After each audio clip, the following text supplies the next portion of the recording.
հայցերի հետ վերցնելու պահը ուժի մեջ է մտնում պայմանագիրը ստորագրելուց եւ այն վավերացնելուց հետո։ Այդ հայցերը հետ վերցնելու արդյունքում, այսինքն այդ հայցերը հետ վերցնելը վերաբերվում է ոչ միայն Հայաստանին, վերաբերվում է Ադրբեջանին։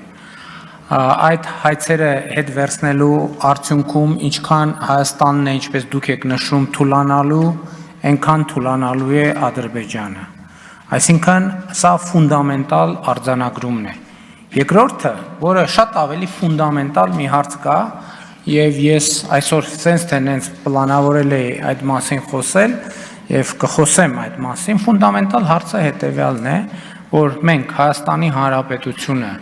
Հայաստանի ժողովուրդը ուզում է շարունակել Ղարաբաղյան շարժումը, թե չի ուզում շարունակել, այսինքն մենք պետք է շարունակենք Ղարաբաղյան շարժումը, թե պիտի չշարունակենք Ղարաբաղյան շարժումը։ Ես ազնիվ գտնված չեմ լինի, եթե շատ ուղիղ այս ամբիոնից իմ կարծիքը չասեմ այն արձանագրումներից հետո, որոնք նախկինում արել եմ հենց այս ամբիոնից կառավարության զեկույցների քննարկման ժամանակ, ասելով թե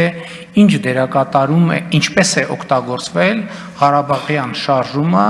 Հայաստանի պետականության չկայացման ճանապարհին։ Եվ ես առանց սեթևեթանքի ուզում եմ հստակ եւ աներկբա ասել,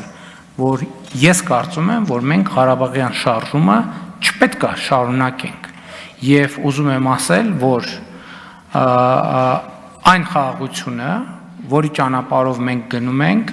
գերիների հարցի լուծման ամենաէֆեկտիվ ճանապարհն է։ Պարզապես ավելի էֆեկտիվ ճանապարհ գոյություն չունի եւ մեր ընկալումը համապարփակ է